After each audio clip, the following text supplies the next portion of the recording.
اللهم صل على محمد وآل محمد. حسبنا الله ونعم الوكيل، نعم المولى ونعم النصير. أعوذ بالله من الشيطان الرجيم. بسم الله الرحمن الرحيم. الحمد لله رب العالمين. الحمد لله الذي أحصى كل شيء عددا وجعل لكل شيء أمدا وقدر كل شيء تقديرا. ثم الصلاة والسلام على النبي الأمي العربي القرشي الهاشمي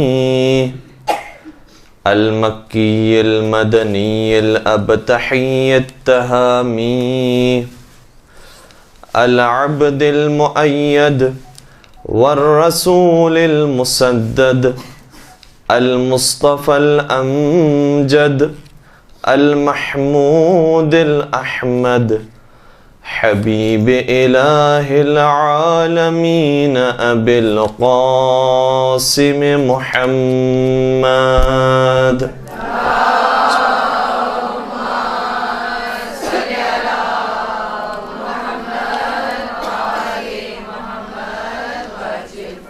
وعلى أهل بيته الطيبين الطاهرين المعصومين المظلومين الذين أذهب الله عنهم الرجس أهل البيت ويطهرهم تطهيرا.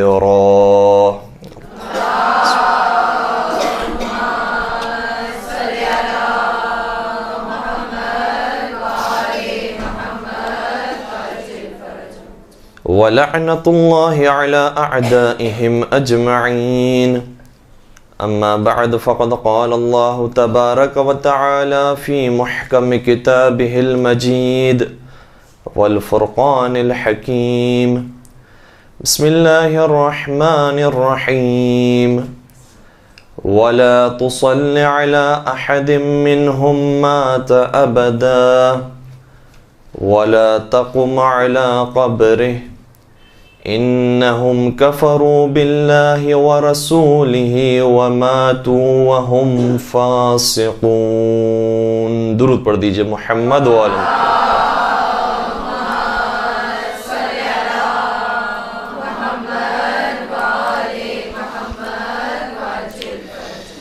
انہدام جنت البقیع کے عنوان سے جو آج کا درس منعقد کیا گیا ہے، کئی سارے پہلو ہیں کہ جس کے اوپر گفتگو کی جانی چاہیے، اور ہمارے پاس گرچہ کہ وقت بہت ہے لیکن اس موضوع کے لیے وقت انتہائی قلیل ہے کہ تمام موضوعات پر گفتگو کی جا سکے. کوشش کریں گے کہ ہر موضوع کو اشارتاً ضرور آپ کی خدمت بیان کریں تاکہ جو مختلف ابواب ہیں اس کے خود آپ زیادہ بہتر طریقے سے ان ابواب کو کھول سکیں اور اس کے اوپر تحقیق کر سکیں. سب سے پہلی بات یہ ہے کہ جنت البقیع کو جو منہدم کیا گیا ہے، گرچہ کہ یہ واقعہ تقریباً 100 برس، اور اگر تھوڑا سا ہم دقیق بیان کریں تو 90 اور 100 برس کے درمیان یہ واقعہ پیش آ چکا ہے. اس واقعے کو 90 برس تقریباً گزر چکے، اور حقیقت یہ ہے کہ انہدام جنت البقیع کا جو آخری واقعہ پیش ہوا وہ 90 برس پہلے پیش آیا ہے، ورنہ اس سے پہلے بھی جنت البقیع کو منہدم کیا گیا، اور خود سعود خاندان کے لوگوں نے جنت البقیع کو پہلے بھی مسمار کیا، اور وہ تقریباً 200 برس پہلے کی بات ہے. سوال یہ پیدا ہوتا ہے کہ آج جو سلفیت کے نام پر یا کسی اور نام پر جو مذہب و فرقہ قائم ہے، کیا وہ اپنے پاس علمی دلائل رکھتا ہے، قرآنی احادیث دلائل رکھتا ہے جس کی بنیاد پر وہ دوسرے فرقوں سے مختلف ہے؟ تو حقیقت یہ ہے کہ جب بھی کسی دین میں انحراف پیدا ہوا ہے، اور آپ کسی بھی دین کو اٹھا لیجئے، دین مسیحیت ہو، دین یہودیت ہو، دین اسلام ہو، کسی بھی دین کو اٹھا لیجئے، جب کوئی انحراف پیدا ہوا ہے تو انحراف کے وقت جو بنیادی وجہ تھی وہ کبھی بھی علمی وجہ نہیں تھی۔ آج شاید لوگ یہ سمجھتے ہوں کہ ان کے پاس دلائل موجود ہیں، آج شاید لوگ یہ سمجھتے ہوں کہ ان کے پاس قرآنی آیات موجود ہیں، احادیث موجود ہیں، ان کے پاس دوسرے ثبوت موجود ہے، جس کی وجہ سے وہ اختلاف کرتے ہیں اور کہتے ہیں کہ نہیں، قبروں کو نہیں بنانا چاہیے، قبروں کی زیارت نہیں کرنی چاہیے۔ لیکن جب یہ چیز پہلی دفعہ دین اسلام کے اندر پیش آنے والی تھی، اس وقت ان کے پاس کوئی علمی دلیل نہیں تھی۔ اور جیسا میں نے عرض کیا کہ جب بھی کوئی انحراف کا آغاز ہو رہا ہوتا ہے تو اس میں علمی دلیل کا ہونا بہت ضروری نہیں ہوتا، طاقت اور زور اور قدرت کا ہونا ضروری ہوتا ہے۔ اور اسی وجہ سے عام طور پر انحرافات پیدا ہوتے ہیں۔ حتیٰ دین مسیحیت کی اگر بات کی جائے تو دین مسیحیت میں جناب عیسیٰ علیہ السلام کے بعد جناب شمعون علیہ السلام کو وصی ہونا تھا اور ان کے پیروکار ہونے چاہیے تھے اور وہ جناب عیسیٰ کے دین کو آگے بڑھاتے، لیکن وہاں پر بھی ہم یہ دیکھتے ہیں کہ جناب شمعون کے مقابلے پر ایک شخص کہ جسے مختلف لینگویجز میں مختلف طریقے سے تعبیر کیا گیا ہے، اسے پولس بھی کہا گیا ہے، بولس بھی کہا گیا ہے، یہ وہ شخص ہے کہ جو پہلے یہودی تھا اور بہت سخت یہودی تھا اور جناب عیسیٰ علیہ السلام کو گویا قتل کرنا چاہتا تھا، بلکہ اس نے سفر ہی اپنا اس لیے کیا تھا تاکہ قتل کرے جناب عیسیٰ علیہ السلام کو، اور راستے میں کہتا ہے کہ مجھے بشارت یہ ہوئی کہ نہیں، جو حقیقی دین ہے وہ دین مسیحیت ہے، لہذا اسے قبول کرو۔ میں نے دین مسیحیت کو قبول کیا اور پھر اس کے بعد میں دین مسیحیت کو پھیلانے اور ترویج کا کام کرنا چاہتا ہوں، اور وہ شروع کیا۔ تو اس کے بعد جب اس نے دین مسیحیت کو پھیلایا ہے تو اس قدر اس نے شہرت پائی کہ جتنی شہرت جناب شمعون علیہ السلام کو بھی نہیں تھی۔ جناب شمعون علیہ السلام بھی کچھ شریعت کی باتوں کی رعایت کرنے والے تھے، ظاہر سی بات ہے کہ نبی خدا کے جانشین تھے، رعایت کرنے والے تھے، لیکن یہ شخص رعایت نہیں کرتا تھا، ہر ایک کو بس جناب عیسیٰ کے نام کا گرویدہ بنانا اور اپنا جو ہے وہ چاہنے والا اور مرید بنانے کے چکر میں ہر ایک کی بات کو سننا، اور چاہے وہ شرعی بات ہو غیر شرعی بات ہو، سبھی کی باتوں کو قبول کرنا۔ اس طریقے سے اس نے تبلیغ کا آغاز کیا، اور جب یہ تبلیغ کا سلسلہ چلتا رہا تو لوگ جناب شمعون کے بجائے اس شخص کے زیادہ پیروکار ہو گئے،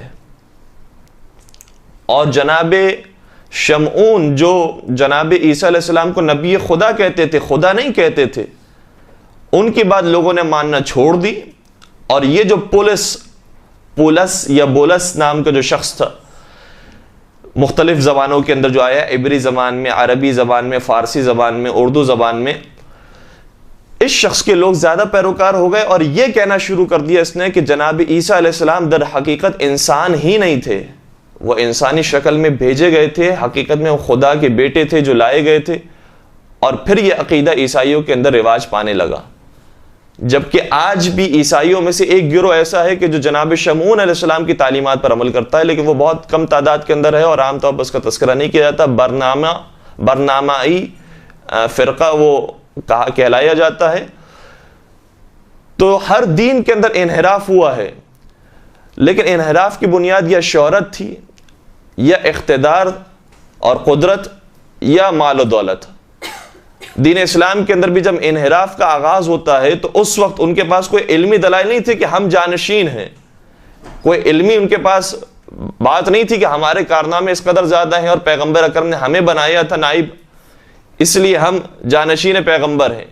وہ تو حقیقت میں اقتدار اور قدرت چاہتے تھے، لہذا ہر طریقے سے انہوں نے زور لگا دیا، کسی کو زبردستی کھڑا کر دیا بیعت کر لینے کے لیے، کسی کو تلوار کے زور پر، بہت ساری چیزوں کو معطل کر دیا، تاکہ کسی طریقے سے ماحول ایسا بن جائے کہ لوگ جو حقیقی جانشین ہے اس کو چھوڑ کر ہمیں جانشین رسول مان لیں۔ تو انحراف کا جب آغاز ہوتا ہے تو اس میں علمی دلائل نہیں ہوتے، یہ علمی دلائل بعد میں جو ان کے پیروکار ہوتے ہیں وہ تلاش کرتے ہیں، وہ ڈھونڈتے ہیں کہ ہمارے جو بزرگان نے کام کیا تھا وہ اس بنیاد پر کیا تھا، وہ اس لاجک پر کیا تھا، اس کی یہ دلیل تھی، اس کی یہ دلیل تھی، وہ بعد میں دلائل تلاش کرتے ہیں۔ لیکن جب ابتدا میں کام ہو رہا ہوتا ہے تو کوئی علمی دلیل کے اوپر کام نہیں ہوتا۔ یہی سلسلہ سلفیت کا بھی ہے۔ انہدام جنت البقیع کا واقعہ صحیح ہے کہ 90 برس پہلے پیش آیا، لیکن سعود اور آل سعود خاندان وہ تھا کہ جو پہلے ہی سے چاہتا تھا کہ پورے حجاز پر حکومت کرے اور ان کا قبضہ بڑھتا رہے. چنانچہ 200 سال پہلے سے ان کی کوششیں جاری تھی اور انہوں نے کئی سارے شہروں کو جو مسلمان علاقے تھے وہاں پر قتل عام کیا ہے لوگوں کا. اب میں آپ کی خدمت میں تھوڑے سے فگرز پیش کروں. بعض لوگ یہ سمجھتے ہیں کہ انہدام جنت البقیع کا ایک واقعہ پیش آ گیا، صحیح ہے انہوں نے عمارتوں کو توڑ دیا، جو گنبد بنے تھے انہیں توڑ دیا، لیکن کسی مسلمان کو تو تکلیف نہیں پہنچائی، کسی کو اذیت تو نہیں پہنچائی، کوئی خون ریزی تو نہیں کی. اب دیکھیے کہ ان کی داستان کیا ہے، کس قدر خون ریزی کی ہے سعود اور آل سعود خاندان نے.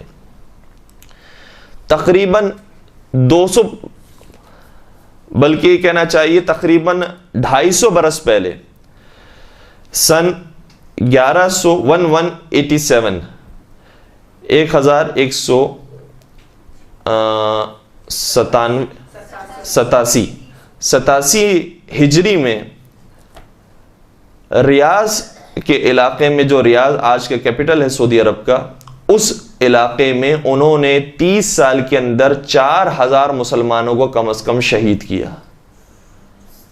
اور اس زمانے میں کوئی ایٹم بم نہیں تھا، کوئی ایسا اسلحہ نہیں تھا کہ ایک جگہ پر وہ پھٹ جائے تو جس کی وجہ سے 50 لوگ شہید ہو گئے، جس کی وجہ سے 100 لوگ شہید ہو گئے. نہیں، باقاعدہ تلوار سے شہید کیا جاتا تھا. 4000 لوگوں کو صرف 30 سال کے اندر ریاض کے شہر میں انہوں نے شہید کیا. اور یہ بربریت دیکھ کر جب لوگ فرار کرتے تھے، بھاگ جاتے تھے اپنا شہر چھوڑ کر، اپنا گھر بار چھوڑ کر، تو کتنے لوگ ایسے تھے جو بھوک اور پیاس کی وجہ سے ہلاک ہو گئے. اس کے علاوہ اس سے کچھ پہلے کی بات ہے، 1163 ہجری کے اندر 1163 ہجری کے اندر شہر عین یہ نون ہے، اس شہر کے اندر بھی جب وہ داخل ہوئے تو اب اس کی تعداد تو ظاہر سی بات ہے کہ تقریباً اب یہ 350 سال پہلے کا واقعہ ہو گیا. فگرز تو موجود نہیں، لیکن یہ ضرور ملتا ہے کہ بے دردی سے بچوں کو، مردوں کو قتل کیا اور عورتوں کو اسیر بنایا، یہاں تک کہ ان کے گھروں کو جلا دیا، ان کی کھیتیوں کو جلا دیا، اور پورا شہر ویرانے میں تبدیل ہو گیا، شہر عین. پھر سعود اور اس کا جو بیٹا محمد بن سعود اور محمد بن عبد الوہاب ایک ہی زمانے کے رہنے والے تھے. محمد بن سعود کے پاس تلوار، طاقت اور لشکر موجود تھا، اور محمد بن عبد الوہاب کے پاس علمی دلائل، قرآنی حوالے، احادیثی حوالے موجود تھے. یہ دو شخص آپس میں جب مل گئے تو فساد پیدا ہوا. محمد بن سعود اور محمد بن عبد الوہاب. اور حقیقت میں جو وہابیت فرقہ ہے اس کے بانی کا نام وہاب نہیں ہے، محمد ہے، محمد بن عبد الوہاب اس کا نام ہے. اور عجیب بات یہ ہے کہ جب اپنے فرقے کا نام رکھا تو اپنے نام پر محمدیت نہیں رکھا، بلکہ اپنے باپ کے نام پر وہابیت رکھا. تو یہ دونوں شخص جب ملے ہیں تو انہوں نے بہت زیادہ خون ریزی برپا کی حجاز کے علاقے کے اندر، اور اس کے بعد بھی جو فگرز ہیں وہ بہت زیادہ ہیں کہ جو انہوں نے جہاں جہاں پر تباہی کی ہے. اب ایک ایک کے بارے میں بیان کرنا بھی بہت زیادہ سخت ہو جائے گا. میں فقط اتنا عرض کر رہا ہوں کہ محمد بن عبد الوہاب اور محمد بن سعود آپس میں ملنے کے بعد انہوں نے پہلی مرتبہ بنیاد ڈالی اس چیز کی کہ مسلمانوں کا قتل عام کیا جائے. اور اب جب قتل کر رہے تھے یہ، تو محمد بن عبد الوہاب کی سوچ کی وجہ سے مسلمان کو مسلمان کہہ کر قتل نہیں کر رہے تھے، بلکہ مسلمان کو کافر کہہ کر قتل کر رہے تھے. مسلمانوں کو کافر کہہ کر قتل کرنے کا اعزاز جاتا ہے محمد بن عبد الوہاب کی گردن میں. اور اگر محمد بن عبد الوہاب کی بھی افکار کو دیکھا جائے تو اس کا آغاز کہاں سے ہوتا ہے؟ جو 4 مشہور فرقے ہیں اہل سنت کے یہاں، حنفی، مالکی، شافعی اور حنبلی، اس میں جو حنبلی فرقہ ہے جناب احمد ابن حنبل، بعض چیزوں کے اندر جب مسلمان مختلف رائے رکھتے تھے تو مختلف رائے رکھنے والوں کو باقاعدہ بدعتی قرار دیتے تھے، جو اس سے پہلے کبھی کسی عالم دین نے کام نہیں کیا. لیکن احمد ابن حنبل جو ان کے نظریات کے خلاف جاتا تھا انہیں باقاعدہ بدعتی اور کفر کا فتویٰ بھی لگایا کرتے تھے. اس کے بعد ابن تیمیہ کا جب دور آیا تقریباً اس کے 500 سال کے بعد، تو ابن تیمیہ نہ صرف یہ کہ یہ کہتا تھا کہ یہ بدعتی ہیں، حرام کر رہے ہیں اور کافر ہیں، بلکہ باقاعدہ حکم دیتا تھا کہ انہیں قتل کر دیا جائے. جو ہمارے فکر کے خلاف ہے وہ کافر ہو چکا ہے، لہذا اسے قتل کر دیا جائے. ابن تیمیہ کے 500 سال کے بعد پھر محمد بن عبد الوہاب کا دور آتا ہے، اور وہ نہ صرف یہ کہ کہتا ہے کہ قتل کر دیا جائے بلکہ باقاعدہ یہ کام کرتا ہے، اور واجب القتل کہنے کے علاوہ قتل کا کام اس نے انجام دیا ہے. تو اس طریقے سے اس فکر کو اگر دیکھا جائے اور اس کی بنیاد کو تلاش کیا جائے تو احمد ابن حنبل کے یہاں پر اس کی فکر ملتی ہے. اس فکر کو مزید آگے بڑھایا ابن تیمیہ نے. ابن تیمیہ کی مزید سپورٹ کیا اس فکر کو محمد بن عبد الوہاب نے. اور پھر محمد بن عبد الوہاب کو جب اس فکر کو سپورٹ کیا گیا تو اس کے بعد اب انگریزوں کا بھی اس کے اندر ہاتھ ہے، لیکن ابھی انگریزوں کے ہاتھ سے پہلے ہم تھوڑا سا خود محمد بن سعود اور سعود خاندان کو اگر دیکھیں تو سعود کا بیٹا تھا محمد بن سعود، اس کا پوتا عبد العزیز بن محمد بن سعود. جب یہ برسر اقتدار آیا تو اس نے ایک شہر پر حملہ کیا. سلیمان بن عبد الوہاب اس شہر کا رہنے والا، اور سلیمان بن عبد الوہاب یہ وہ شخص ہے کہ جو محمد بن عبد الوہاب کا بھائی تھا. اب یہ بھی ایک داستان ہے. محمد بن عبد الوہاب جو یہ فکر لے کر آیا وہابیت کی، اس کے سب سے پہلے جس نے مخالفت کی ہے وہ کوئی اور نہیں، خود اس کا اپنا بھائی سلیمان تھا. سلیمان بن عبد الوہاب ہی وہ تھا کہ جو کھڑا ہوا اور اپنے بھائی کے خلاف اس نے کہا کہ تم جس نظریے کے قائل ہو وہ نظریے درست نہیں ہے، اور چونکہ واجب القتل سمجھتا تھا لہٰذا اس نے بھی یہ کہنا شروع کر دیا کہ حقیقت میں تم خود ہی کافر ہو گئے ہو کہ جو مسلمانوں کو قتل کا فتویٰ دیتے ہو. چنانچہ سلیمان اور محمد یہ دونوں جو بھائی تھے آپس میں جانی دشمن بن گئے، اور محمد بن عبد الوہاب اپنے داماد عبد العزیز بن محمد بن سعود جو سعود کا پوتا بھی ہے اسے بھیجتا ہے سلیمان کے شہر میں، اور وہاں پر 100 سے زائد کم از کم مردوں کو قتل کیا گیا اور باقی جو شہر تھا اس کو ویران کر دیا گیا. 1167 ہجری کے اندر یہ واقع پیش آیا. اس کے بعد مکہ شہر کو انہوں نے تاراش کرنے کی کوشش کی، اور وہاں کے جو مقدس مقامات تھے، جنت البقیع کا مزار تھا، جائے ولادت پیغمبر تھی، اس کو تاراش کیا. زمزم کے اوپر جو کنواں بنا ہوا تھا اس کو ختم کیا، مسمار کیا. اور جتنے شافعی مالکی اور حنفی مذہب کی جو نماز پڑھنے والے لوگ تھے اور عقیدہ رکھنے والے لوگ تھے ان سب کو انہوں نے کافر قرار دیا اور کہا کہ تم مسجد سے باہر نکل جاؤ، صرف اگر کسی کو نماز پڑھنے کا حق ہے تو وہ حنبلی فرقے کے ماننے والوں کو ہے. اس کے علاوہ شہر قطیف میں مثلا انہوں نے جب حملہ کیا تو 1500 لوگوں کو شہید کیا. شہر قطیف کے اندر، شہر قطیف، شہر احسا، یہ وہ دو علاقے ہیں کہ جہاں پر شیعوں کی آبادی بہت زیادہ ہے. شیعہ نشین علاقے کے اندر 1500 لوگوں کو شہید کیا. پھر شہر احسا کے اندر 600 لوگوں کو کے بارے میں ملتا ہے کہ ان کو شہید کیا.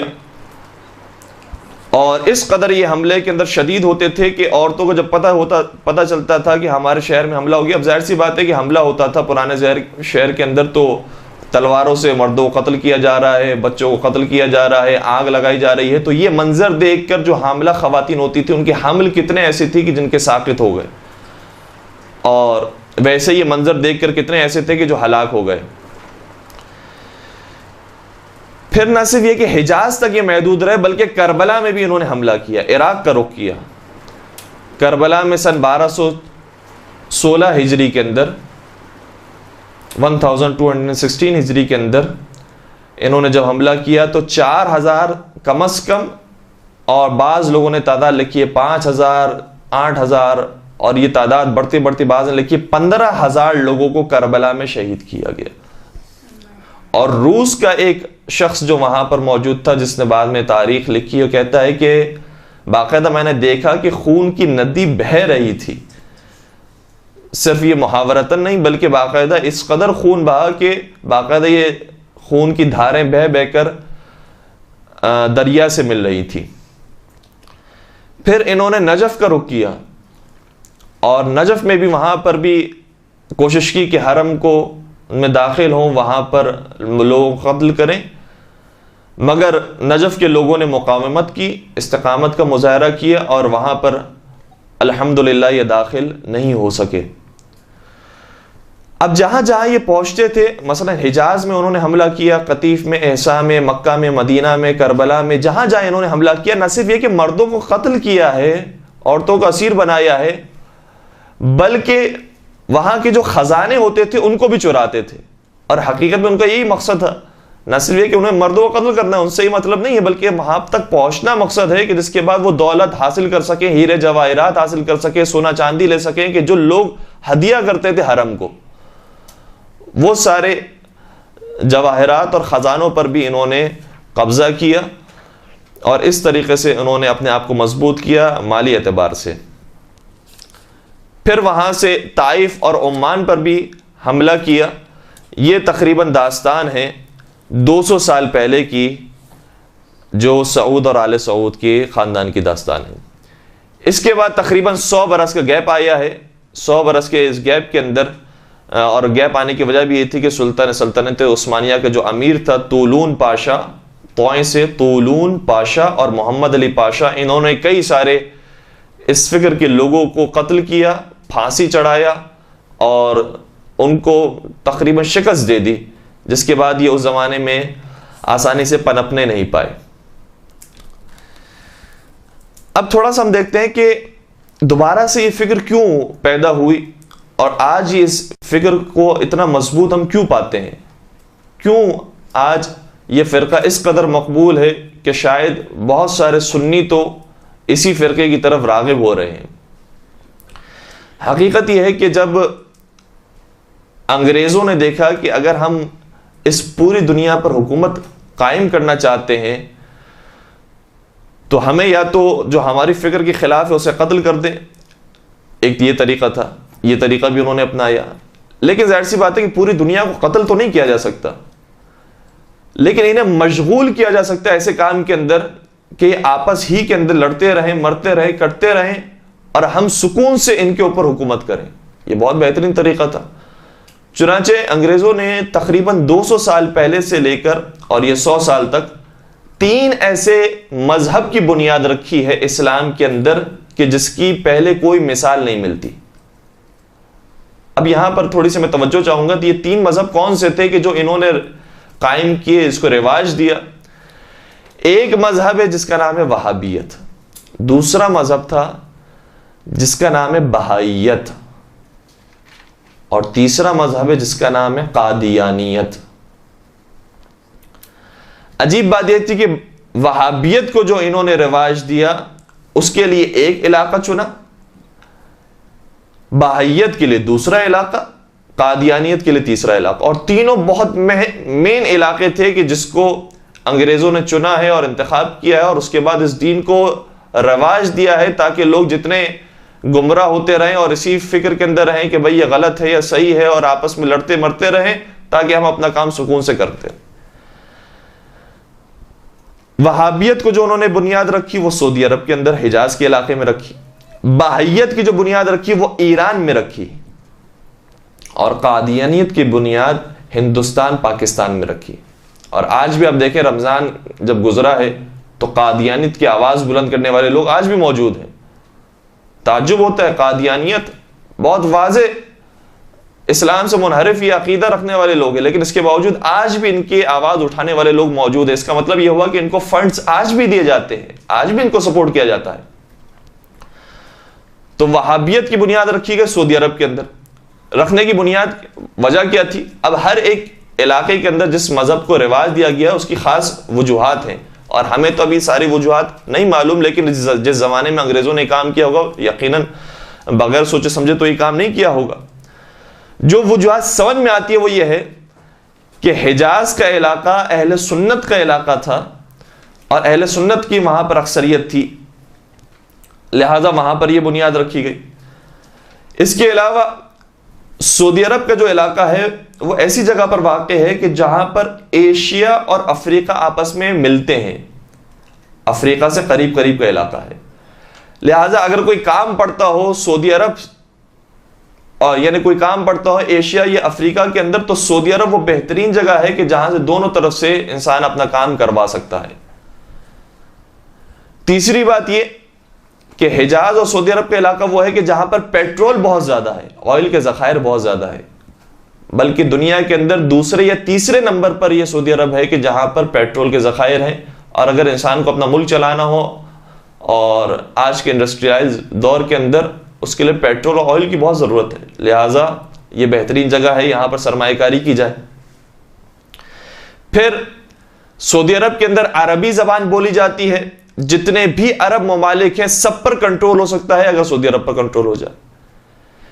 ایران میں فارسی زبان بولی جاتی ہے، لہذا جہاں جہاں فارسی زبان بولی جاتی ہے وہاں پر کنٹرول ہو سکتا ہے اگر ایران پر کنٹرول ہو جائے۔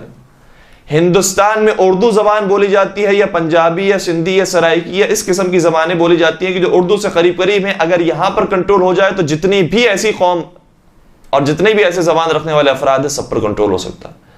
یہ فکر موجود تھی جس کے بعد انگریزوں نے رواج دیا ہے ان تینوں مذاہب کو، ورنہ آج کوئی ابن تیمیہ کے نام سے واقف بھی نہیں تھا، آج کسی کو محمد بن عبد الوہاب کے نام کا پتہ بھی نہیں تھا۔ یہ انگریزوں کی اس قدر سے پشپناہی موجود تھی جس کے بعد آج یہ مذہب جب اتنا زیادہ رواج پا گیا تو اب لوگ سوال کرتے ہیں کہ کون تھا محمد بن عبد الوہاب، کون تھا ابن تیمیہ، ورنہ جس زمانے میں انہوں نے زندگی گزاری اس زمانے میں خود انہی کے لوگ جو تھے وہ انہیں قبول نہیں کرتے تھے، خود انہی کے لوگوں میں ان کا نام موجود نہیں تھا۔ لہٰذا آج ہمیں بہت ساری باتیں ابن تیمیہ کے بارے میں، محمد بن عبد الوہاب کے بارے میں نہیں معلوم ہے، کیونکہ اس زمانے کے لوگوں نے انہیں مہم شخصیت ہی نہیں سمجھا کہ ان کے بارے میں کچھ لکھا جائے۔ تو آج یہ فکر جب باقی رہ گئی تو اب ہم سوال کرتے ہیں کہ ان کا بانی کون تھا، ان کی بنیاد رکھنے والا کون تھا؟ تو سلفیت کو جو بنیاد رکھا گیا ہے سعودی عرب کے اندر اس کی یہ وجوہات۔ پھر بہائیت کو آپ خود بخود محسوس کر سکتے ہیں کہ وہاں پر ایران کے اندر چونکہ شیعہ پاپولیشن زیادہ ہے، لہذا شیعوں کو بھی کنٹرول کرنے کے لیے، پھر ایران وہ علاقہ ہے کہ جو یورپ سے قریب ہے، تو ایشیا اور یورپ کے درمیان پل کی حیثیت رکھتا ہے ایران، لہذا وہاں پر ایک کنٹرول کرنے کی وجہ یہ تھی۔ پھر ایران کے اندر گیس کے ذخائر سب سے زیادہ ہیں، دنیا میں سب سے زیادہ گیس کے ذخائر ایران کے پاس موجود ہیں، اور چوتھے نمبر پر پیٹرول کے ذخائر موجود ہیں۔ اگر وہاں کنٹرول کر لیتا ہے تو یہ اپنی ساری جو قدرت ہے جو ایران کے پاس ہے اس سے استفادہ کر سکے گا۔ ہندوستان کے اوپر قبضہ کرنے کی وجہ کیا تھی کہ ہندوستان مذہبی عقیدت رکھنے والوں کی سب سے زیادہ تعداد ہندوستان کے اندر ہے، مذہبی جذبات رکھنے والوں کی سب سے زیادہ تعداد ہندوستان پاکستان کے اندر ہے۔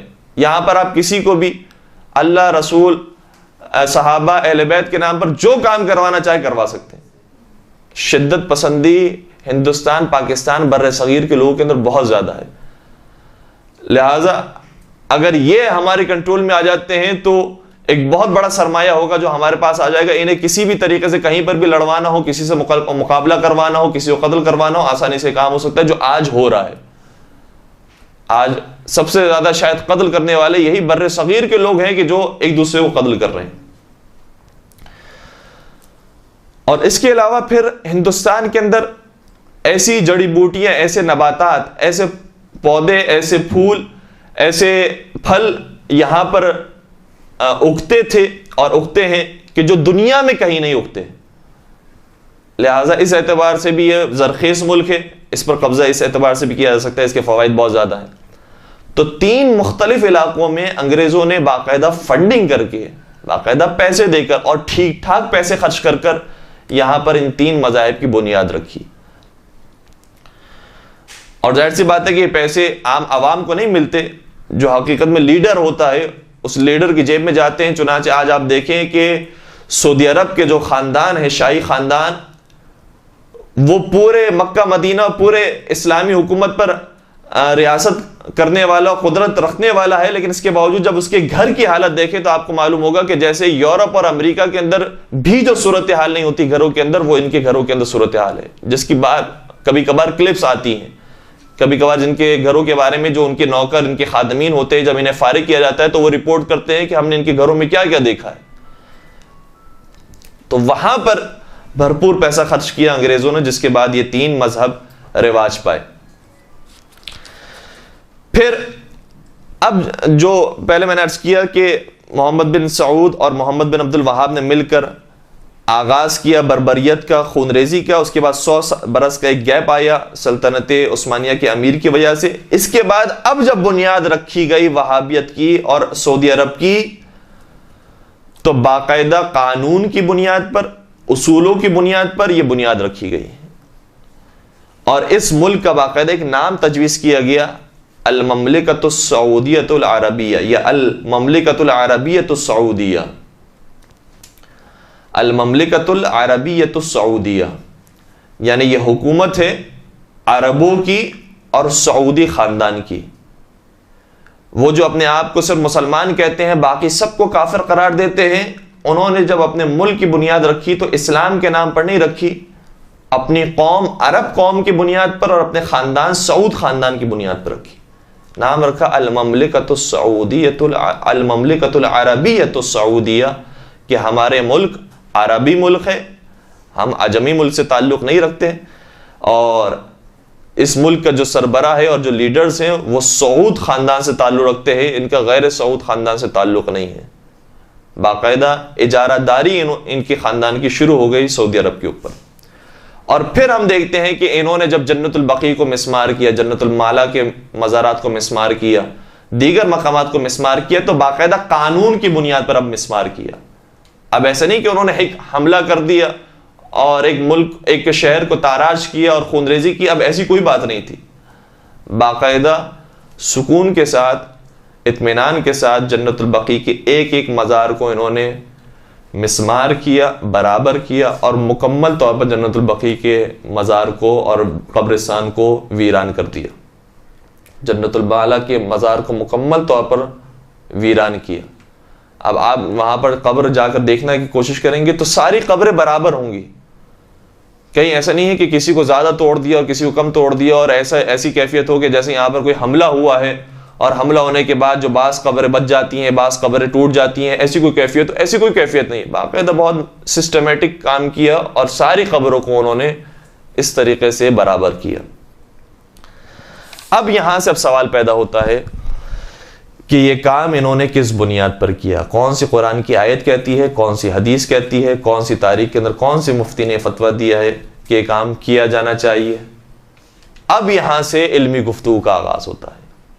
ایک درود پڑھ دیجیے گا، محمد و آل محمد۔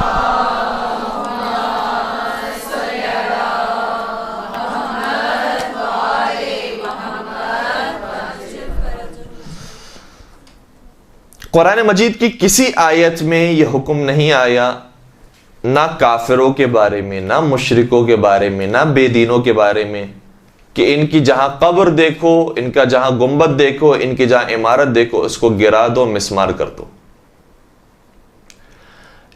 اگر کوئی حکم آیا ہے جیسے مسجد زرار کے بارے میں، اگر کوئی حکم آیا ہے تو وہ اس بنیاد پر آیا ہے کہ یہ فتنے کی جگہ ہے، یہ فساد کی جگہ ہے، یہ مسلمانوں کے اندر اختلاف کی جگہ ہے، یہاں سے ظلم پیدا ہوتا ہے، وہ باتیں مختلف ہیں۔ لیکن اگر ایک یہودی، ایک عیسائی نے اپنے کسی ڈاکٹر کا، اپنے کسی بڑے لیڈر کا ایک مزار بنایا ہے، گنبد بنایا ہے، تو کیا کسی مسلمان کو یہ حق حاصل ہے کہ اس کی گنبد کو توڑ دے؟ کسی مسلمان کو یہ حق حاصل نہیں کہ کسی عیسائی لیڈر کے گنبد کو، کہ جو کوئی ایسے فتنے کا مرکز نہیں بنایا گیا ہے، اسے توڑ دے۔ کہیں قرآن کی کسی آیت نے نہیں کہا۔ اگر توڑنے کا حکم نہیں ہے، ہم نے توڑنے کے اندر تو کام نہیں کیا، لیکن کیا وہاں جا کر زیارت کر سکتے ہیں؟ وہاں کھڑے رہ کر زیارت کر سکتے ہیں؟ یہ زیارت کرنے بھی آپ کو معلوم ہے کہ نہیں دیتے، تو کیا زیارت نہیں کرنا چاہیے؟ کیا قرآن نے کہا ہے؟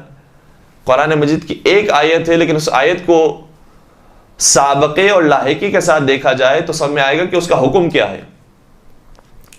سورہ توبہ کی آیت نمبر 84، سورہ توبہ سورہ نمبر 9 آیت نمبر 84 کے اندر ارشاد ہوتا ہے کہ وَلَا تُصَلِّ عَلَىٰ أَحَدٍ مِّنْهُمْ مَاتَ أَبَدًا،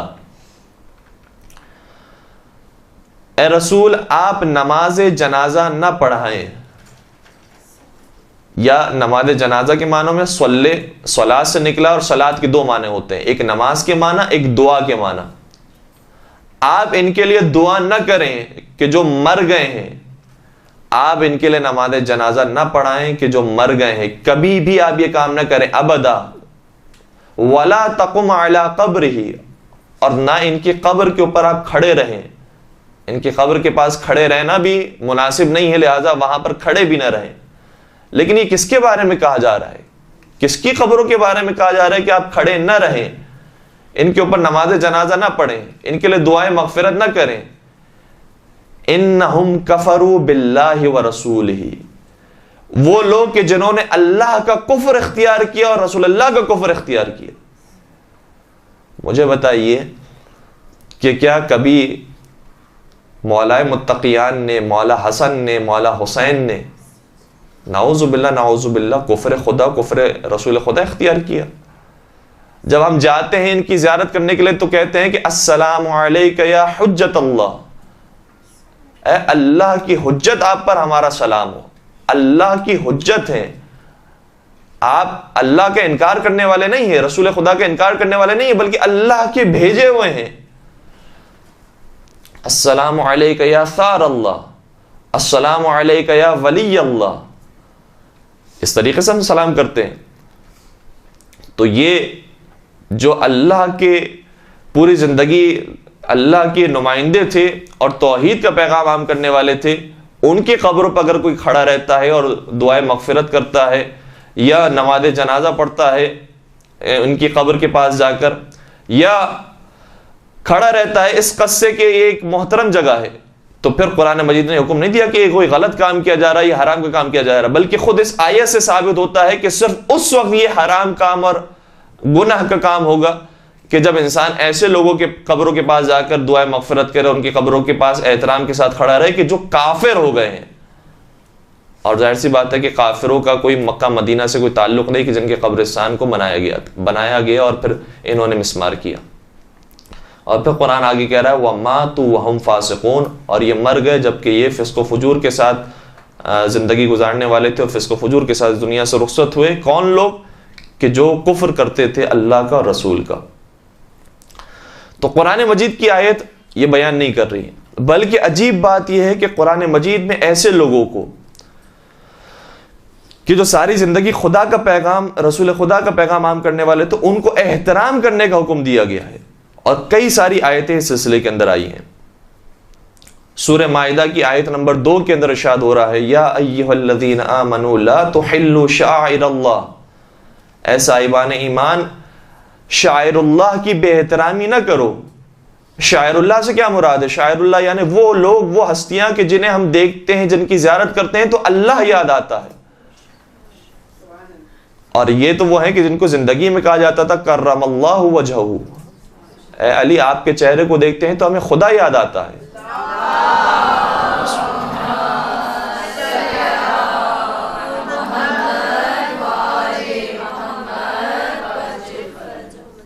اور پھر شاید شاعر اللہ ہی کی مثالیں بیان کی گئی ہیں، بلکہ بعض دوسری آیتوں کے اندر بھی مثالیں بیان کی گئی ہیں، اور اس آیت کے اندر بھی آگے بیان ہوتا ہے وَلَا الشَّهْرَ الْحَرَامِ، اور جو حرام حرمت کے مہینے ہیں ان کی بے احترامی نہ کرو، ماہ محرم کی بے احترامی نہ کرو جو بے احترامی کی گئی۔ وَلَا الْهَدْيَ، اور جو قربانی کا جانور ہے اس کی بے احترامی نہ کرو۔ وَلَا الْقَلَائِدَ، اور جو نشانی جس کے اوپر قربانی کے جانور کے اوپر لگائی جاتی ہے اور اس نشانی کے ساتھ اسے قربانی کے میدان میں رکھا جاتا ہے اور قربان کیا جاتا ہے، اس کی بے احترامی نہ کرو۔ یعنی کون؟ کہ جو اللہ کے نام کے ساتھ منسوب ہو گیا ہے، چاہے وہ انسان نہ بھی ہو، اس کی بھی بے احترامی نہ کرو، اس جانور کی بھی بے احترامی نہ کرو۔ وَلَا آمِينَ الْبَيْتِ الْحَرَامِ، اور نہ خانہ خدا کے زائرین کی بے احترامی کرو۔ جب یہ واقعہ 200 سال پہلے محمد بن عبد الوہاب اور محمد بن سعود نے جب مکہ مدینہ اور ان جیسے علاقوں پر حملہ کیا، تو مکہ کے اندر جب انہوں نے حملہ کیا ہے تو 3 سال تک مکہ میں حج نہیں ہو سکا. 3 سال تک زائرین نہیں آ سکے حج انجام دینے کے لیے، کیونکہ وہ قابض تھے اور کسی کو اپنے علاوہ مسلمان نہیں مانتے تھے، لہذا 3 سال تک حج معطل رہا ہے ان کی وجہ سے. دوسری آیت جس میں پھر حکم دیا گیا ہے کہ شاعر اللہ کی عزت کرو، بے احترامی نہ کرو، سورہ حج کی آیت نمبر 32، سورہ حج سورہ نمبر 22 آیت نمبر 32 ارشاد ہوتا ہے وَمَن يُعَظِّمْ شَعَائِرَ اللَّهِ فَإِنَّهَا مِن تَقْوَى الْقُلُوبِ، اور جو شخص شاعر اللہ کی تعظیم کرتا ہے تو یہ دلوں کے تقوی میں سے ایک تقوی ہے. تقوی کی بھی کیٹیگریز ہیں، ایک ہاتھوں کا، پیروں کا، ظاہری اعضاء و جوارح کا تقوی ہے، ایک زبان کا تقوی ہے، اور پھر ایک دل کا تقوی ہے. جو بہترین تقوی دل کا تقوی ہے، اگر وہ حاصل کرنا چاہتے ہو تو شاعر اللہ کی تعظیم کرو، ان کا احترام کرو، جن کو دیکھ کر اللہ یاد آتا ہے. اب اس کے بعد کچھ مثالیں ہیں کہ جو قرآن مجید نے مختلف آیتوں کے اندر بیان کی کہ شاعر اللہ میں سے کون کون ہو سکتے ہیں. پہلے تو حکم بیان کر دیا گیا، 2 چیزیں ہیں جن کو دیکھ کر اللہ یاد آتا ہے، ان کی تمہیں عزت کرنی ہے، بے احترامی نہیں کرنی، یہ حکم بیان ہو گیا. سوال یہ پیدا ہوتا ہے کہ کن کو دیکھ کر یاد آ سکتا ہے خدا. کچھ مثالیں بیان کر دی کہ مثلا وہ جانور کے جس کو قربانی کے لیے پیش کیا جاتا ہے، اس قربانی کے جانور کو دیکھ کر اللہ یاد آتا ہے، کیونکہ حکم خدا پر عمل کیا جا رہا ہے. جو حرام مہینے ہیں ان کو دیکھ کر اللہ یاد آتا ہے، ان کو اس مہینے کے اندر کوئی بے احترامی نہیں ہونی چاہیے، کسی کو قتل نہیں کرنا چاہیے. پھر کچھ مثالیں اور ہیں کہ جو مختلف آیتوں کے اندر بیان کی گئی. سورہ بقرہ کی آیت نمبر 185 کے اندر، 158 کے اندر، سورہ بقرہ آیت نمبر 158، اس میں مثال بیان کی کہ شاعر اللہ میں سے ایک مثال جو قرآن مجید باقاعدہ بیان کر رہا ہے، قیامت تک رہنے والی کتاب، اس کے اندر بیان ہوا ان الصفا والمروۃ من شعائر اللہ. صفا اور مروہ کی پہاڑی یہ شاعر خدا میں سے ہیں. صفا اور مروہ، صفا اور مروہ کی پہاڑیاں شاعر خدا میں سے کیسے ہو گئی؟ کیا یہ خانہ کعبہ کے اندر ہیں؟ خانہ کعبہ سے باہر ہیں. کیا ان کے اوپر کسی نبی خدا کو شہید کیا گیا؟ نہیں، نبی خدا کو شہید بھی نہیں کیا گیا. بہت ایک چھوٹا سا واقعہ پیش آیا، قرآن مجید نے اس واقعے کو اہمیت دی. واقعہ کیا تھا کہ جناب ابراہیم اپنی اولاد جناب اسماعیل کو تنہا چھوڑ کر ریگستان میں چلے گئے ماں کے ہمراہ، اور اس ماں نے اپنے بچے کی پیاس بجھانے کی خاطر صفا اور مروہ کے درمیان سعی کی، جس کی وجہ سے زمزم جاری ہوا. نبی خدا کی پیاس کو بجھانے کے لیے جس ماں نے تغدو کی ہے، اس نبی خدا کی پیاس کو بجھانے والی ماں کی یاد کو زندہ رکھا گیا.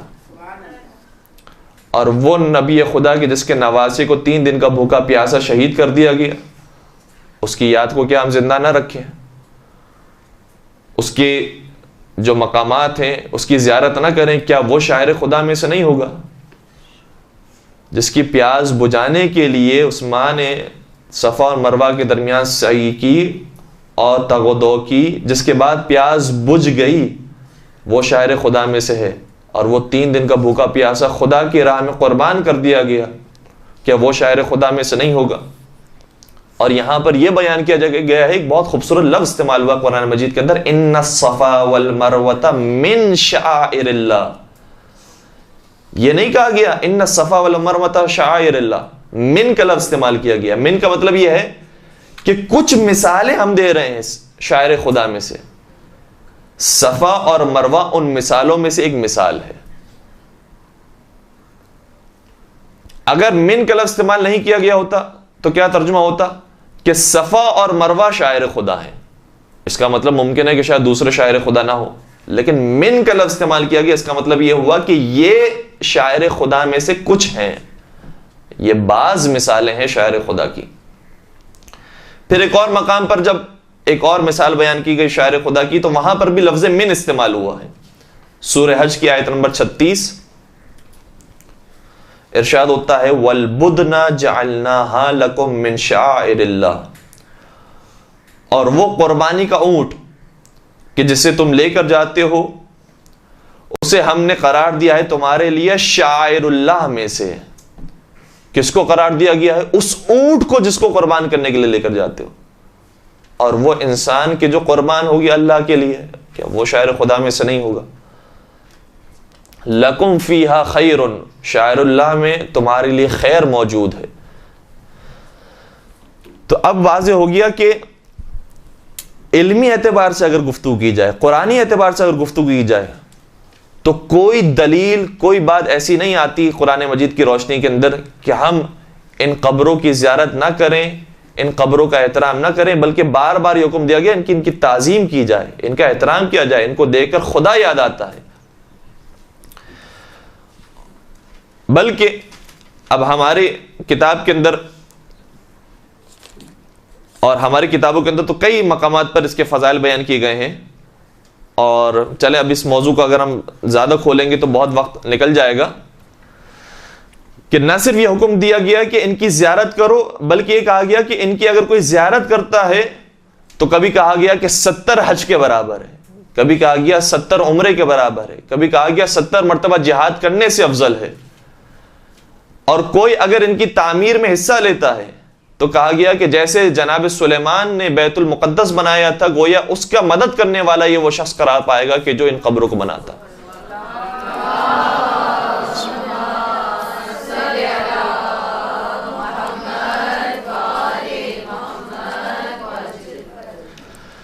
تو قرآن میں تو بار بار احترام کرنے کا حکم دیا گیا. اس کے علاوہ اب احادیث کی طرف ہم آتے ہیں. قرآن کے بعد احادیث کو اگر دیکھا جائے تو خود اہل سنت کتابوں کے اندر، یہ صرف میں بات کر رہا ہوں کہ ان کی کتابوں میں کس قدر احادیث موجود ہیں کہ قبروں کی تم زیارت کرو، قبروں کے قریب جاؤ، دعا کرو، نماز پڑھو، سلام پیش کرو.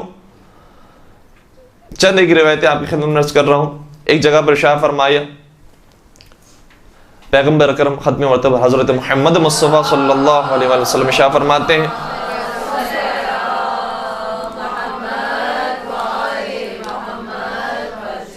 فرماتے ہیں کہ نہیتکم عن زیارت القبور، میں نے تمہیں منع کیا تھا قبروں کی زیارت کرنے سے، لیکن اب فزوروہا، لیکن اب تم زیارت کرو ان قبروں کی. پہلے منع کیوں قرار دیا گیا تھا؟ اس لیے کہ لوگ بالخصوص جو مسلمان نہیں تھے، مسیحیت یہودیت کے ماننے والے تھے، وہ جب جاتے تھے ان قبروں کے پاس تو ان قبروں کی نہ صرف یہ کہ زیارت کرتے تھے، انہیں احترام دیتے تھے، بلکہ باقاعدہ سجدے کرتے تھے. اور انہوں نے انہیں معبود سمجھا ہوا تھا، بت سمجھا ہوا تھا، اور انہیں جا کر سجدے کیا کرتے تھے. چونکہ یہ کام کرتے تھے لہذا پیغمبر نے منع فرمایا کہ جو دور جاہلیت کے لوگ انجام دیا کرتے تھے وہ کام نہ کرو. لیکن اب جب زمانہ تبدیل ہو گیا، لوگ سمجھ گئے کہ سجدہ صرف خدا کو کیا جاتا ہے، صرف خدا وہ ہے کہ جو عبادت کے لائق ہے.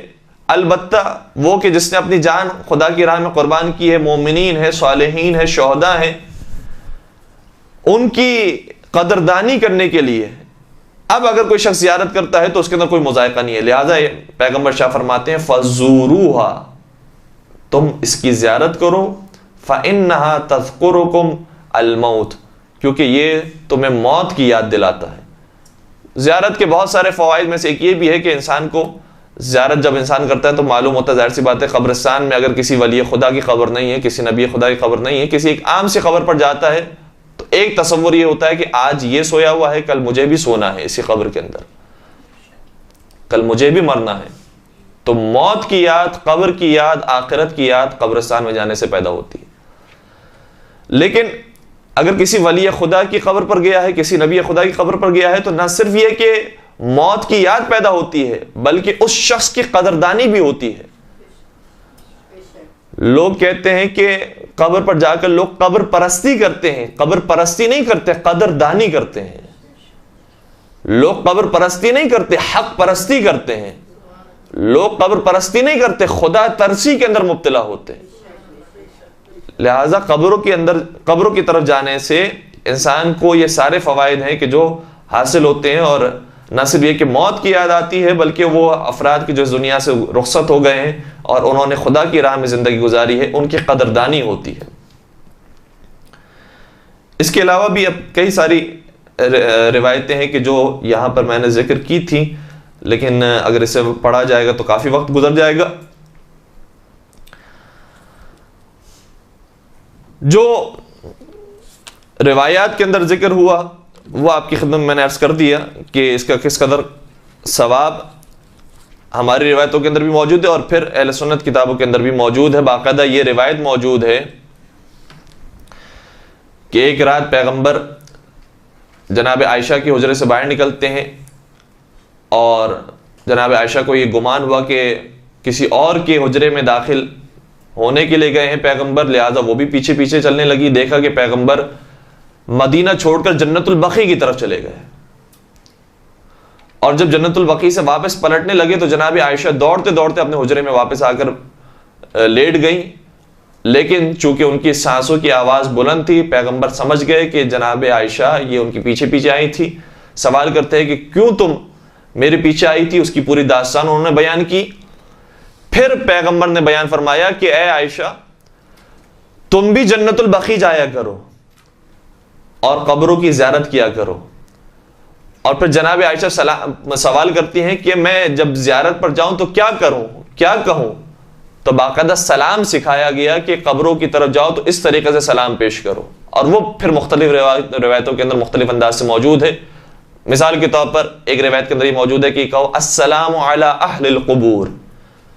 ہمارے پاس جو روایتیں بعض دوسری موجود ہیں جس میں دیگر راویوں سے ذکر ہے کہ یہ کہا کرو السلام علی اہل لا الہ الا اللہ، من اہل لا الہ الا اللہ، یعنی باقاعدہ سلام کرنے کا حکم دیا گیا۔ اور سلام انسان کسی دیوار کو نہیں کرتا، بے جان چیز کو نہیں کرتا، اس کو کرتا ہے کہ جو جاندار ہوتا ہے، سمجھ بوجھ رکھتا ہے، صاحب شعور ہوتا ہے۔ لہذا ہم جب سلام کر رہے ہیں تو یہ سلام کو سنتے ہیں۔ اور زیارت کا باقاعدہ جملہ ہے، 8ویں سرکار امام علی رضا علیہ الصلوۃ والسلام کی زیارت کے اندر یہ جملہ موجود ہے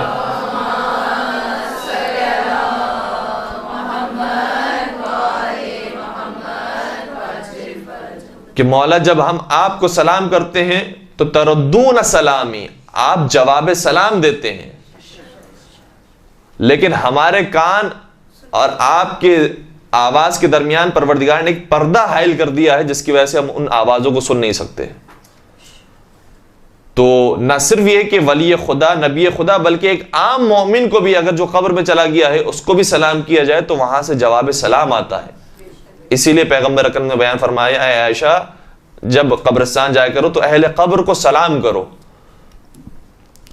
تو یہ روایتیں بے پناہ کتابوں کے اندر موجود ہے، لہذا علمی اعتبار سے کوئی ایسا نقطہ پوشیدہ نہیں ہے کہ جس کے بارے میں یہ کہے کہ نہیں ابھی اس کے اوپر گفتگو ہونی چاہیے، ڈیبیٹ ہونی چاہیے اور پھر فیصلہ ہونا چاہیے کہ کام جائز ہے یا جائز نہیں ہے۔ اور سب سے بڑی دلیل یہ کہ 200 سال پہلے تک جتنے مسلمان گزرے ہیں، جتنے علماء گزرے ہیں، جتنے مفتی گزرے ہیں، جتنے مراجعین، جتنے مجتہدین گزرے ہیں، کسی ایک نے بھی قرار نہیں دی، حرام قرار نہیں دیا کہ قبرستان میں جانا حرام ہے، قبروں کو بنانا حرام ہے، لہذا اسے مسمار کر دیا جائے، وہاں پر جانے والے کافر ہو گئے، مشرک ہو گئے، واجب القتل ہو گئے۔ یہ 200 سال پہلے کون سا ایسا مسلمان آ گیا جو کہتا ہے کہ صرف میں مسلمان ہوں، اس کے علاوہ سب کافر ہیں؟ گویا کہنا چاہتا ہے کہ پیغمبر کے بعد سے لے کر جتنے بھی لوگ آئے اور اپنے آپ کو مسلمان کہتے تھے وہ سب کے سب کافر تھے۔ اس زمانے میں کوئی مسلمان نہیں تھا۔ یہ قبریں بنتی رہیں، اس کا احترام کیا جاتا رہا، لوگ آ کر زیارت کرتے رہے، اور کوئی اس زمانے میں کسی عالم نے اور کسی مفکر نے یہ نہیں کہا کہ یہ کام غلط کام ہے۔ اب 2 حدیثیں میں آپ کی خدمت میں ایسی عرض کر رہا ہوں جو صحیح بخاری کے اندر موجود ہے اور بڑی عجیب حدیثیں ہیں۔ پیغمبر نے عجیب جملے ارشاد فرمائے ہیں، اور غالباً ایسا محسوس ہوتا ہے کہ آج کے زمانے کے یعنی یہی جو فکر رکھنے والے افراد ہیں ان کے لیے پیغمبر کے جملے تھے۔ اور یہ میرا نظریہ نہیں ہے، یہ میرا خیال نہیں ہے، بلکہ ایک خود اہل سنت عالم دین جو مکہ سے تعلق ہے ان کا، شیخ احمد زینی دہلان، شیخ احمد زینی دہلان، دال ح لام الف نون، فقہ شافعی سے ان کا تعلق ہے، اور مفتی ہونے کے ساتھ ساتھ، فقیہ ہونے کے ساتھ ساتھ مؤرخ بھی تھے، اور کئی ساری کتابیں انہوں نے لکھی، جس میں سے ایک کتاب اس کا نام تھا الفتنۃ الوہابیہ، اور بھی کئی ساری کتابیں جو انہوں نے لکھی، شرح متن العلفیہ، تاریخ الدول الاسلامیہ۔ وہ یہ کہتے ہیں کہ یہ جو دو روایتیں ہیں اس کا اطلاق اسی فرقے پر ہوتا ہے۔ صحیح بخاری کے اندر دو روایتیں موجود ہیں، جناب ابن عمر سے ہے یہ روایت کہ کہتے ہیں قال، انہوں نے کہا ذکر النبی،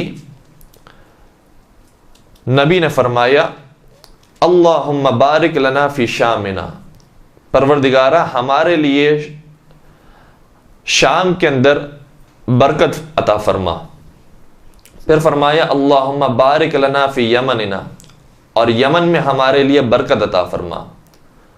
وہاں پر جو لوگ اصحاب موجود تھے انہوں نے سوال کیا قالو وفی نجدنا، آپ نجد کے بارے میں بھی دعا فرمائیے کہ نجد کے علاقے میں بھی برکت نازل ہو، اور نجد کا علاقہ وہ ہے کہ جہاں سے وہابیت کا آغاز ہوا ہے۔ تو پیغمبر نے جواب دیا قال اللہم بارک لنا فی شامنا اللہم بارک لنا فی یمننا۔ پیغمبر نے دوبارہ پرانی دو دعاؤں کو دہرایا کہ پروردگار ہمارے لیے شام میں برکت عطا فرما، ہمارے لیے یمن میں برکت عطا فرما۔ اور پھر اب راوی کہتا ہے کہ میرا خیال ہے کہ شاید تیسری مرتبہ جب ان سے یہ کہا گیا تو پھر پیغمبر نے باقاعدہ یہ جملے کا اظہار کیا، فرمایا ہونا کا الزلازل والفتن وبها يطلع قرن الشیطان، فرمایا جو نجد کا علاقہ ہے وہاں پر زلزلے اور فتنے پیدا ہوں گے، اور وہاں سے شیطان کی سینگ والا شخص کھڑا ہوگا۔ اب شیطان کی سینگ والے شخص سے کیا مراد ہے؟ خود زینی دہلان نے بھی لکھا ہے، اور دوسرے جو مفکرین انہوں نے بھی لکھا ہے کہ جب یہ امامہ باندھتے ہیں تو امامے کا ان کا انداز ایسا ہوتا تھا کہ سامنے کی طرف سے دو پٹیاں باندھی جاتی تھی امامے کے اوپر، کہ دور سے اگر کوئی شخص دیکھے گا تو یہ محسوس کرے گا کہ جیسے باقاعدہ ان کے سر کے اوپر دو پٹیوں کی وجہ سے دو سینگ بنی ہوئی ہے۔ پیغمبر نے ارشاد فرمایا کہ وہاں سے شیطان کی سینگ والا شخص کھڑا ہوگا، اور اب جب سرچ کریں گے تصاویر تو محسوس کریں گے کہ جو بات بیان کی گئی ہے حدیث کے اندر وہ کس قدر درست اور دقیق بات بیان کی گئی ہے کہ ان کی ایک نشانی یہ ہوگی کہ یہ سینگ رکھنے والے ہوں گے۔ اس کے علاوہ دوسری جو حدیث ہے اس کے اندر مزید اور نشانیاں بیان کی گئی۔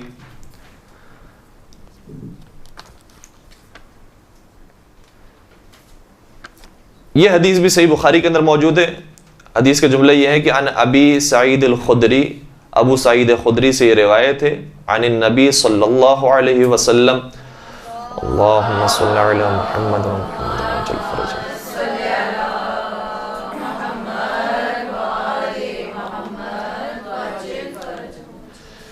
کہتے ہیں کہ پیغمبر نے ارشاد فرمایا یخرج الناس من قبل المشرق، کچھ لوگ مشرق کی طرف سے نکلیں گے، وَيَقْرَعُونَ الْقُرْآنَ، اور یہ ایسے لوگ ہوں گے جو قرآن کی تلاوت کرنے والے ہوں گے، لیکن لا یجاوز تراقیہم، لیکن یہ قرآن ان کی حلق سے نیچے نہیں اترے گا، ان کی زبانوں تک رہے گا، ان کے دل میں نہیں سمائے گا۔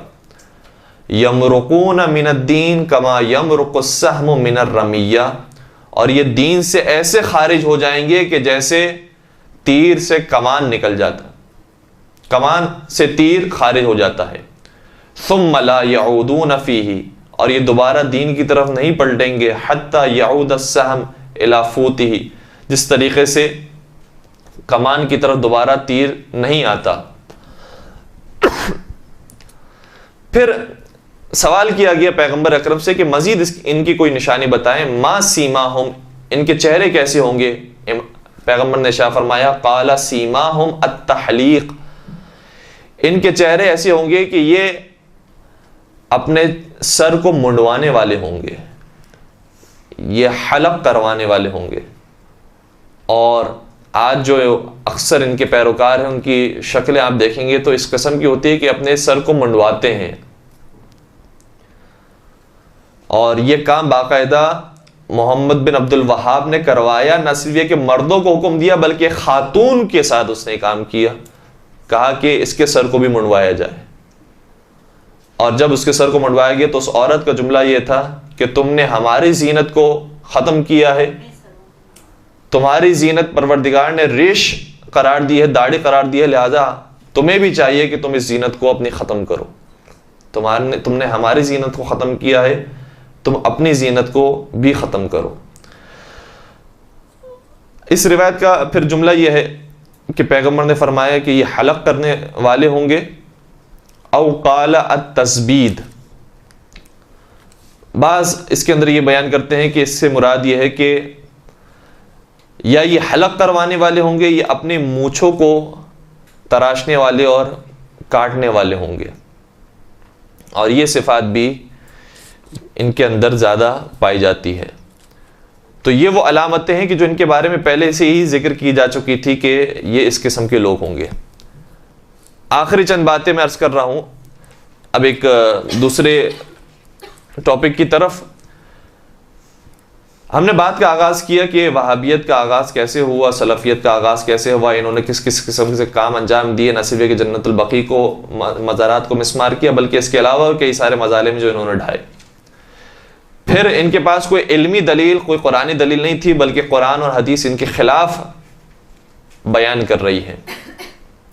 تیسری بات یہ ہے کہ حتیٰ ان کے بارے میں پیغمبر نے پہلے سے بشارت دے دی تھی کہ یہ آنے والی ہے قوم، لہٰذا اس قوم کی نشانیاں پہلے سے پیغمبر نے ذکر فرما دی.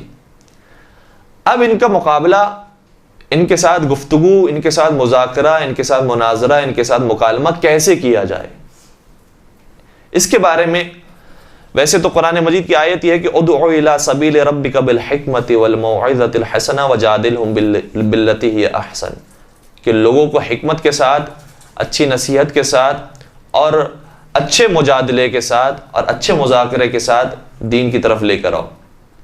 لیکن کچھ ایسی باتیں ہیں کہ جو بہت جزئی باتیں ہوتی ہیں اور بہت اندر کی راز کی باتیں ہوتی ہیں جو ہر ایک نہیں جانتا ہے. ایسے افراد جانتے ہیں کہ جو انہی سے تعلق رکھتے ہوں. لہذا میں اب ایسے شخص کا تذکرہ کر رہا ہوں کہ جو پہلے خود بہت بڑا وہابی عالم دین تھا، پھر آہستہ آہستہ دوسرے راستے کی طرف آیا، یہاں تک کہ شیعہ ہوا اور آج بہت بڑا شیعہ عالم دین ہے.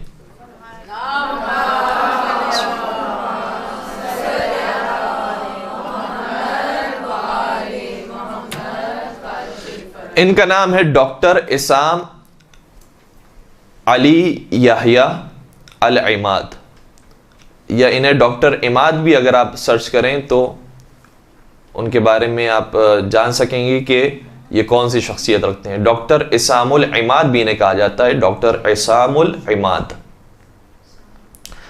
اور باقاعدہ انہوں نے شاید ایک اپنے درس کے اندر بیان کیا، اب میرے ذہن میں وہ پوری بات نہیں رہی، کہ سعودی حکومت نے ان کے سر کی قیمت رکھی ہے کہ اگر کوئی ان کا سر لے کر آتا ہے تو اس کا انعام $1,000,000 ہے. تو ہمارے ایک استاد تھے، وہ مذاق میں کہہ بھی رہے تھے طالب علموں سے کہ جن کا شہریہ کم ہو وہ اپنا شہریہ اس طریقے سے برابر کر سکتے ہیں. تو ڈاکٹر عصام العماد یہ قم کے اندر اب رہتے ہیں، قم کے اندر درس دیتے ہیں، اور بہت بہترین ان کے لیکچرز ہوتے ہیں اس موضوع پر جو مناظراتی گفتگو ہوتی ہے. انہوں نے ایک کتاب لکھی کہ نقد وہابیت از درون، فارسی میں اس کا ترجمہ ہوا نقد وہابیت از درون، یعنی اندر ہی سے وہابیت کو تنقید کا نشانہ کیسے بنایا جا سکتا ہے، یعنی خود انہی کی کتابوں سے انہی کے اوپر کیسے تنقید کی جا سکتی ہے، اس کے اوپر انہوں نے کتاب لکھی تھی. پھر انہوں نے جو بات بیان کی وہ یہ کہتے ہیں کہ اگر ان کا مقابلہ اور ان سے مناظرہ، ان سے گفتگو کرنی ہو تو دو باتوں کا انسان کو ضرور خیال رکھنا چاہیے. پہلی بات یہ ہے کہ انسان کو علمی طور پر مضبوط ہونا چاہیے. قرآن کی جو آیتیں ہیں وہ یاد ہوں یا ان کے ریفرنسز معلوم ہوں، احادیث کے ریفرنسز معلوم ہوں، اور تاریخی باتیں معلوم ہو کہ انہوں نے کیا کیا کارنامے انجام دیے. علمی طور پر انسان کو پہلی بات یہ کہ مضبوط ہونا چاہیے. دوسری بات جو انہوں نے بیان کی بہت زیادہ اہم ہے, وہ یہ ہے کہ انسان کو اخلاقی طور پر بھی بہت مضبوط ہونا چاہیے. کیونکہ جو شخص اپنے آپ کو صحیح سمجھ رہا ہے, اور آپ بھی اپنے آپ کو صحیح سمجھ رہی ہیں, اور جب گفتگو کر رہے ہیں تو وہ قائل ہونے کے لیے گفتگو نہیں کر رہے ہیں, وہ آپ کو قائل کرنے کے لیے گفتگو کر رہے ہیں, تو کبھی کبھار وہ ایسے لفظوں کو استعمال کریں گے, کبھی کبھار ایسی باتیں کہہ جائیں گے کہ جو انسان کے تحمل سے باہر ہوں گی. لہذا وہ یہ فرماتے ہیں کہ جب ان سے بات کی جائے, گفتگو کی جائے, تو بہت تحمل کے ساتھ, برداشت کے ساتھ گفتگو کی جائے. اپنے اخلاق کو انسان اتنا بہترین بنا لے کہ وہ سکون کے ساتھ اپنی ساری باتوں کو کہہ دیں, اس کے بعد پھر آپ ایک ایک کر کے ان کی بات کو رد کریں. اور باقاعدہ ان کے اب مناظرے ہیں جو ہوتے بھی ہیں, اور ظاہر سی بات ہے کہ شہر قم کے اندر مکمل طور پر ان کو حفاظت دی جاتی ہے جب یہ لیکچرز دیتے ہیں اور ان کی آمد و رفت ہوتی ہے. یہ جو وہابی عالم دین تھے پہلے, ایسا نہیں ہے کہ کسی چھوٹے لیول کے ایک عالم دین ہو اور اپنے محلے میں, اپنے علاقے میں کام کرنے والے ہوں. باقاعدہ جو سب سے بڑا مفتی ہے سلفیوں کا, بن باز, اس مفتی کے یہ درس کے اندر 4 سال تک گئے ہیں. اور پھر انہوں نے کتابیں جب لکھی تو اس میں سے ایک کتاب شیعوں کے خلاف لکھنا چاہ رہے تھے, اور اسی کتاب کے دوران انہیں شیعت کے بارے میں پتہ چلا, شیعوں کے اماموں کے بارے میں پتہ چلا, ان سے محبت عقیدت بڑھی, اور اس کے بعد یہ شیعہ بنے.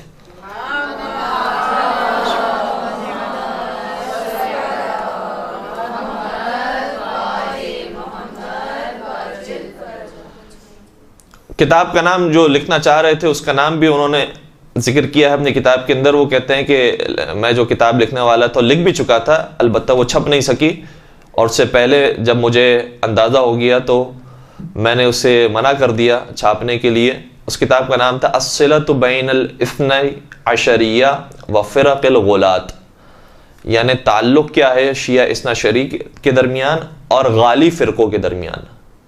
تو شیعوں کو بھی یہ غالی فرقہ ثابت کرنے کے لیے اس پر تحقیق کر رہے تھے کہ یہ بھی خدا سمجھتے ہیں, مثال کے طور پر آئمہ کو, حضرت علی کو, اور یہ ثابت کرنے کے لیے جب وہ احادیث کو پڑھ رہے تھے تو پتہ چلا کہ واقعاً علی کے فضائل ہی اتنے زیادہ ہیں کہ جس کے بعد انہوں نے مذہب حقہ کو قبول کیا. یہ کچھ ایک باتیں تھیں کہ جو آپ کے سامنے بیان کی, البتہ بہت ساری باتیں ہیں جو رہ گئی ہیں, اور میں صرف ایک آخری بات کے ساتھ اپنی گفتگو کو مکمل کروں کہ آج جب فنڈنگ انہیں کی جا رہی ہے بیرونی ممالک کی وجہ سے بھی, اور خود ان کے اندرونی بھی جو تعلقات ہیں جس کی وجہ سے, تو اس فنڈنگز کی وجہ سے آج سب سے زیادہ جو تبلیغ کسی دین کی اور کسی مذہب کی جا رہی ہے تو وہابیت ہے. تقریباً یہ شاید 20 سال پہلے کی رپورٹ ہے, جس زمانے میں اس قدر نہ چینلز ہوتے تھے نہ ویب سائٹس ہوتی تھی. اس زمانے کی رپورٹ کے مطابق تقریباً 10 ملین کتابیں وہ ہر سال حج کے موقع پر زائرین کو اور حاجیوں کو دیتے ہیں. 10 ملین سے زیادہ کتابیں وہ دیتے تھے. آج شاید ہم اپنے آپ کا جائزہ اگر لینا شروع کریں تو کتابوں کا ابھی جو کتب میلہ لگا تھا بعض جگہوں پر, خود وہاں پر پڑھنے والوں کی, وہاں کا شوق رکھنے والوں کی, اور کتابیں کتنی چھپی گئی ہیں اس کا اندازہ آپ کو بھی بخوبی ہے. شاید 1 ملین تک بھی اس کی تعداد نہ پہنچی ہو. وہ ہر سال 10 ملین سے زیادہ اس زمانے میں قرآن تقسیم کرواتے تھے, اور آج ظاہر سی بات ہے حاجیوں کی تعداد جتنی بڑھ گئی ہے, ہر سال کس قدر وہ قرآن مجید تقسیم کرواتے ہیں, اور اس کے اندر ظاہر سی بات ہے انہی کا ترجمہ ہے, انہی کی تفسیر ہے, اور صرف قرآن مجید نہیں ہے بلکہ اس کے ساتھ ساتھ کتنی اور دیگر کتابیں ہیں کہ جو اپنے مذہب کی وہ تقسیم کرتے ہیں. جو تعداد پہلے کی ذکر کی گئی ہے, مثال کے طور پر 40,000 ان کی ویب سائٹس موجود تھی, اب تو 40,000 کیا شاید 40 ملین ان کی ویب سائٹس ہوں گی جو مختلف زبانوں کے اندر عربی، فارسی، اردو، انگلش، فرینچ اور جتنی بھی زبانیں تقریباً دنیا جہاں کے اندر بولی جاتی ہے اور مقبول ہیں، تمام زبانوں کے اندر وہابیوں نے کام کیا ہے۔ پھر ٹی وی چینلز بھی سب سے زیادہ جو چینلز پائے جاتے ہیں کسی مذہب کے، اگر وہ اسلامک چینل ہے، اسلام کے نام پر بنا ہوا چینل ہے، تو سب سے زیادہ چینلز انہی کے ہیں۔ کیبل آپریٹرز جتنے ہیں ان کی تعداد صرف پاکستان کی نہیں، دنیا جہاں کے اندر جتنے بھی ہیں وہاں پر سب سے زیادہ انہی کے کیبل آپریٹرز ہیں کہ جو کام کرتے ہیں۔ اور ٹی وی چینلز بھی اگر دیکھا جائے تو کچھ عالمی سطح کے ہوتے ہیں، کچھ ملکی سطح کے ہوتے ہیں، کچھ صوبائی سطح کے ہوتے ہیں۔ جس سطح کی آپ بات کر لیں، سب کے اندر سب سے زیادہ چینلز ان کے موجود ہیں۔ اور یہ ہمارے لمحہ فکریہ ہے کہ اگر ان کا مقابلہ کرنا ہوگا تو ظاہر سی بات ہے کہ وہ عوام کے جو نادان ہیں، جو جاہل ہیں، جو نہیں جانتے ان کے بارے میں، اگر ان کا مقابلہ کرنا ہے تو ان کے بارے میں ہمیں بھی کچھ نہ کچھ کام کرنا پڑے گا کہ ان کی ہسٹری لوگوں کے سامنے رکھی جائے۔ اور آج اگر کوئی شخص چینل نہیں بنا سکتا، ویب سائٹ نہیں بنا سکتا، تو کم از کم وہ واٹس ایپ کے جو خود یوز کرتا ہے، وہ فیس بک کے جو خود یوز کرتا ہے، وہ ٹویٹر کے جو خود یوز کرتا ہے، وہ سوشل اکاؤنٹ جو خود یوز کرتا ہے، ان کے بارے میں ان کو استعمال کرتے ہوئے ان کے بارے میں معلومات دی جائیں کہ ان کی تاریخ کیا رہی ہے اور ان کے جو عقائد ہیں وہ قرآن اور سنت سے متضاد عقائد ہیں۔ تو یہی شاید بہت بڑا کام ہوگا کہ جو محمد و آل محمد کے لیے ہم کر سکیں گے۔ انشاءاللہ پروردگار توفیق دے کہ محمد و آل محمد کا پیغام ہم دنیا جہاں کے اندر عام کر سکیں، سیرت محمد و آل محمد پر چلنے کی توفیق عطا فرما۔ پالنے والے، یہ ماہ مبارک رمضان ہم سے رخصت ہو گیا، ماہ مبارک رمضان میں جو ہم نے تیری قربت کو حاصل کرنے کی کوشش کی، ہم نے اپنے آپ کو بدلنے کی کوشش کی، پالنے والے ساری زندگی اللہ والا بننے کی ہم سب کو توفیق عطا فرما، اسی راستے پر رہنے کی ہمیں توفیق عطا فرما، ہدایت کے بعد ہمیں گمراہی کے راستے کی طرف نہ ڈال دے۔ پالنے والے، جو جہاں جہاں شیعان حیدر کرار پر ظلم ڈھانے والے ہیں، پالنے والے اگر قابل ہدایت ہے تو ان کی ہدایت فرما، اگر قابل ہدایت نہیں تو انہیں نیست و نابود فرما۔ پالنے والے، جنت البقیع کے مسمار مزارات کی تعمیر نو کے اسباب جلد از جلد پیدا فرما۔ جنت المالا اور جہاں جہاں انہوں نے قبروں کو جو مقدس مقامات مسمار کیا، پالنے والے ان تمام کی مزارات کی تعمیر نو کے اسباب جلد از جلد پیدا فرما۔ ہم سب کو چاردہ معصومین کی زیارت نصیب فرما، حج اور عمرے کی زیارت ہم سب کو نصیب فرما۔ پالنے والے تمام مومنین کی جائز شرعی حاجات کو پورا فرما، جو رزق حلال کی پریشانی مبتلا ہیں ان کے لیے رزق حلال عطا فرما، جو رزق حلال کما رہے ان کے رزق میں برکت و وسعت و کثرت عطا فرما۔ پالنے والے تمام مریضوں کو شفاء کامل اور عاجلہ عطا فرما، اور تمام مظالم سے انتقام کے لیے اپنی آخری حجت اور ہادی امام عصر و زمان کے ظہور میں تعجیل فرما، ہمیں ان کے اعوان و انصار عاشقین و محبین میں شمار فرما۔ ربنا تقبل منا انک انت السمیع العلیم وتب علینا انک انت التواب الرحیم برحمتک یا ارحم الراحمین۔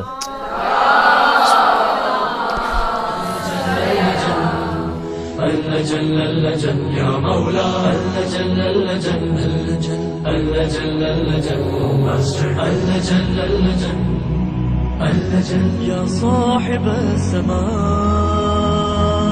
اللجل اللجل